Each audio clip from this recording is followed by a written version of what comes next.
امام حسین علیہ السلام نے 60 ہجری میں کربلا کی تاریخی سرزمین پر جو انبیاء کرام کا ملجا و مأوى رہی ہے اور نہر فرات کے کنارے جس پر ہر زمانے میں پیاسوں کے بے شمار قافلے اترتے اور سیراب ہوتے رہے ہیں، 3 دن کی بھوک اور پیاس کے عالم میں جو تاریخ ساز جنگ لڑی تھی، کربلا کی یہ جنگ اپنی نوعیت کے اعتبار سے دنیا کی تمام جنگوں سے بالکل جداگانہ جنگ تھی۔ حقیقتاً حسین علیہ السلام کی یہ جنگ تیروں نیزوں خنجروں تلوار کی جنگ نہ تھی، بلکہ محبت و شفقت و خاکساری اور انکساری اور عبادت و ریاضت سے بھرے کردار کی جنگ تھی، جس میں ایک طرف باطل پرستوں کا زبردست ہجوم تھا جو درندہ صفت انسانوں کی شکل میں اپنے ظلم و ستم اور جبر و استعداد کے ذریعے جوہر انسانیت کے گلے پر خنجر پھیر کر اپنی باطل پرستی اور کردار کشی کا مظاہرہ کر رہا تھا، تو دوسری طرف حق پرستوں اور حق پسندوں کی مختصر سی جماعت تھی جو مظلومیت کا پیکر بن کر اپنے صبر و استقلال اور ضبط و تحمل کے ذریعے اپنی عظمت کردار کا لوہا منوا رہی تھی، جس میں نتیجتاً کردار کو فتح حاصل ہوئی اور کردار کشی کو ہزیمت و رسوائی کا سامنا کرنا پڑا۔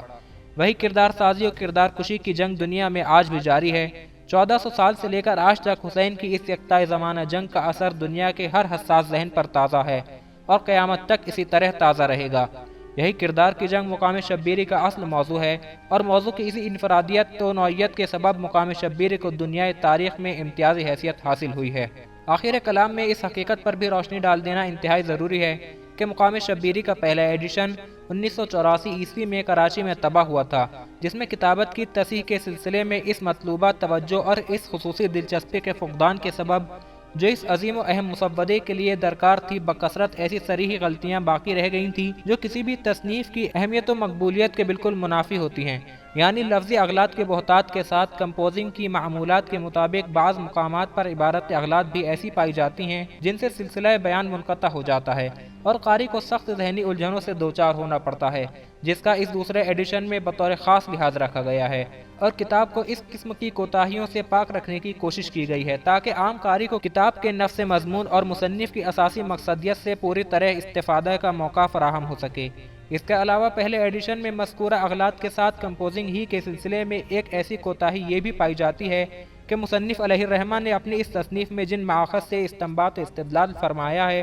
ان تمام مآخذ کے حوالے بھی ادھورے چھوڑ دیے گئے ہیں، یعنی کاتب نے بطور حوالہ صرف کتاب کا عنوان اور جلد نمبر دینے پر ہی اکتفا کر لیا ہے، صفحات نمبر تحریر کرنے کی زحمت گوارا نہیں کی گئی ہے، جس سے بہر طور پروف ریڈنگ اور تصحیح میں لاپرواہی برتنے پر ہی محمول کیا جا سکتا ہے۔ لہذا اس عظیم کمی کے ازالے کے سلسلے میں مجھے اپنی ذاتی سلیم لائبریری نیز امروہہ و بیرون امروہہ کے مختلف کتب خانوں سے جس قدر بھی اہم مآخذ بآسانی دستیاب ہو سکے ہیں ان کا بالاستیعاب مطالعہ کر کے حوالوں میں صفحات نمبر کا اضافہ کیا جا رہا ہے۔ مقام شبیری کا اصل مسودہ جسے مصنف نے خود اپنے قلم سے تحریر فرما کر باقاعدہ مرتب کیا تھا، وہ پہلے ایڈیشن کی طباعت کے سلسلے میں کراچی ہی میں کہیں گم جانے کے سبب مجھے دستیاب نہیں ہو سکا، چنانچہ مجبوراً اس دوسرے ایڈیشن کی کمپوزنگ کا کام پہلے ایڈیشن ہی کو سامنے رکھ کر کرنا پڑا ہے۔ تاہم اس کی ترتیب میں انتہائی احتیاط و اہتمام سے کام لینے کی کوشش کی گئی ہے اور اس کی تصحیح میں بھی انتہائی باریک بینی اور دیدہ ریزی سے کام لیا گیا ہے تاکہ اس کے دوسرے ایڈیشن میں پہلے ایڈیشن کی اغلاط نہ دہرائی جا سکیں۔